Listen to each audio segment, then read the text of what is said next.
Placentia Chamber and beyond. This is Eric Holmgren, Ambassador at Large, and today I am with Ayami Hiroshiga. No, I botched it. No, it's good.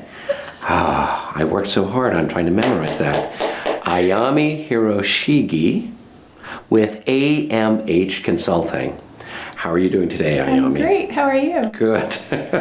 Other than like in blowing the... No, that's perfect. Okay. It was good. Does that happen fairly often? It does, and actually Okay. it's worse. So. Oh, okay. Yeah, Sure, it's I feel really a little good. bit better. All right. So, Ayami, tell us a little bit about, is this your first business or you've had other businesses? I've had other businesses, side businesses. So I've sold jewelry on Etsy. I have, sold many things online, so e-commerce stuff.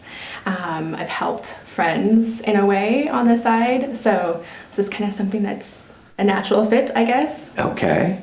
So, how long have you been doing the consulting? Consulting, that's such a good question. So I've been doing social media for business for over 10 years. But the end of last year is when I kind of really was like, this is it or nothing. I'm helping a lot of people with their social media already. Okay. So it's kind of a natural fit to do it more officially. Okay. So it was a case that with the other gigs you had, they were having you do some social media stuff, and that's where you kind of built up your experience over time. Right. And so now you're like launching out on your own? A little bit, yeah. Okay. Yeah, so Okay. that's kind of exciting, kind of terrifying, right? Okay. You know, starting something new. Of course. Well, you know, that's the joys of entrepreneurship is Right. that challenge plus the adrenaline Right. of trying to make everything work. Right. And problem solving all on your own. Indeed. Speaking of which, what are some challenges that you have with your business or dealing with the social media landscape with folks? Yeah, so with COVID, it's great because everybody's been online. Instagram currently has 1 billion people on there around the world, so that's been great. So I'm able to work with people anywhere, basically. That's great. But the challenge has been that people are not always on social media as businesses. So as, you know, if you go to your mom and pop store, they might not have Instagram or Facebook. So it's a little bit of a challenge because they don't quite understand how valuable it could be for them as a business. Okay. And so when you're dealing with a small business, what's a typical challenge that you have? It's a mom and pop. Mm-hmm. Maybe they don't have an online presence, right. Or they have something that's, you know, maybe dated. Mm-hmm. How's a way that you educate them? So I ask them what some of their goals might be. What's their time look like? Do they have time to put into social media? Because I like my clients to know and be a little bit hands-on with their social media. I find that smaller businesses can't afford a digital marketing company or a full-blown campaign. And so a lot of it is teaching my clients how to do some of it for themselves and then also enjoying the experience being on a platform like Instagram, so it's not foreign to them. Okay. Now, I teach fencing and archery, which are ancient sports. So my mindset is kind of ancient. Oh, no. While I look very youthful. Yes. So for someone like me who's not very tech savvy, what's a way that you could help or get me started in a process like this? Yeah. So I think if you were thinking of a post for social media, right, you're more thinking of, I have classes, I'm going to offer fencing classes. But for somebody else, you know, if it's a mom like myself who's looking for a class, maybe an outdoor activity or something like that, what's fencing? Where does it come from? So teaching you how to explain what your services are to a common person. Okay. Also educating yourself about how your audience might be, what they might be looking for. Because when you're scrolling on Instagram, you're not looking for a fencing class, but you might be looking for information for your child, or, you know, you're looking for activities for your kid, or you're seeing something that's happening in the community, like your classes. And so they're stumbling upon it. That's kind of the key, right? So if you're looking for Google, they're actually searching for fencing, or they're looking for a class for the kids. But on social media, they're on there to waste time, basically. Okay. So you're trying to adapt your message to that audience. So the idea wouldn't be presuming that they know what I do. Correct. Or know anything about the activity that I have or my business. Right.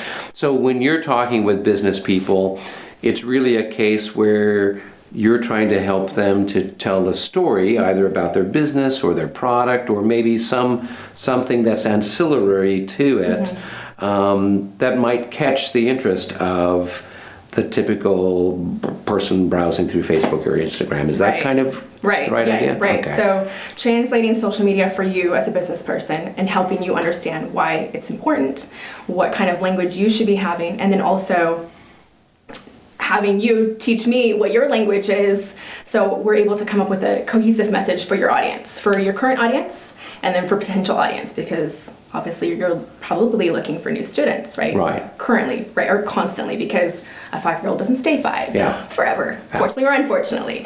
And it's great because, maybe people don't know that you offer kids classes and adult classes. So I thought that was really interesting when I was looking at some of your classes. Okay.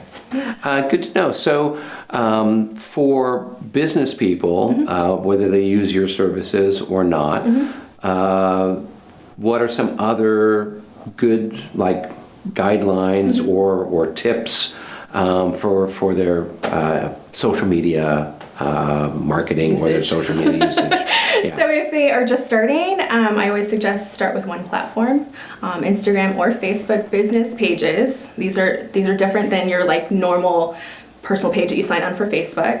They're optimized. You can see analytics, you can see statistics, you can see not necessarily that Eric's looking at my post, but you can see how many people have looked at your post. So you can kind of see what's doing well. And then also, as a tip for people that are already using social media, is to stay authentic. And what I mean by that is having a little personality in your social media, because I notice some businesses are very robotic, right? You look at it and there's no personality. Do you want to do business with them? Probably not. Are you going to follow them? Probably not. So inserting a little bit of personality without being too weird. Okay. So should I dye my hair? For lack of a better word, but I like seeing personality come through in unique ways. For example, there was a dentist who, this is years ago, she, dentists aren't that fun, right? And she started Instagram, but she let her personality come through. And because she was managing her own social media, she had the ability to do that, to let her personality come through. And so a lot of people started following her because she was fun, she was interesting. And then, it's a trickle theory, right? Or trickle thing, where she ended up getting clients from Instagram, which Instagram for dentists and getting clients that way, that's bizarre, but it happens. Right. Yeah. So presume that the people who are looking at your post don't know anything about it, and try to present material that's more educational, and then be authentic. Anything else? Value. Always adding value. So what does that mean when it means a Facebook post or an Instagram post? Yeah, that's a great question. So I'm assuming you still coach. Yes. So, I'm sure that there's things that you teach your students on a daily or weekly basis, and those lessons tie together, right? Each lesson ties together. They all can go together, or they can stand alone. That's kind of how posts are. They should have a story, right? The whole story for the whole month or whole week, but they should be able to stand on its own. So if there's just a random picture, if I just took a picture of this wall with no context, people are kind of confused, right? But if I take a picture of this wall and explain what I was doing here, that makes sense. It kind of draws people in. Maybe they'll read more, right? Okay. So back to the value add. Maybe the things that you say in your classes, that's the only time you're saying those things. But you might want to think about what's a quick tip that you can tell a kid. And that's something that you want to add to your post because it's valuable. Okay. So these kids that are practicing at home or unable to practice currently, they're able to still grab value from it.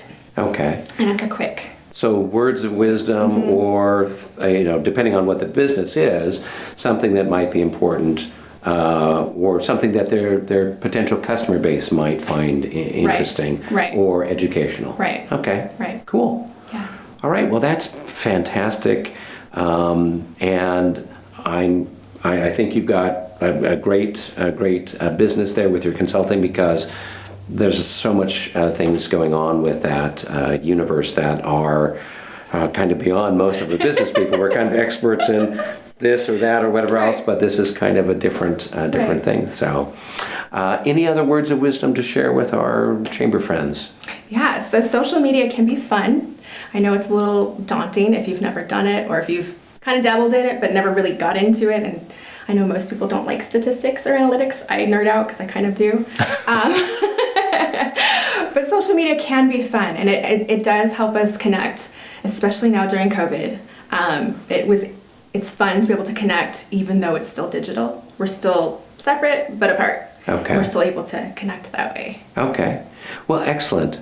Well, Ayami, it was a great pleasure chatting with you and hearing your words of wisdom. And I'm sure everyone out there, make note of all those little tips so you can either implement them yourself or get in touch with Ayami about doing some consulting for your business. In the meantime, have a great day, everybody, and we'll see you next time. Until then, be well.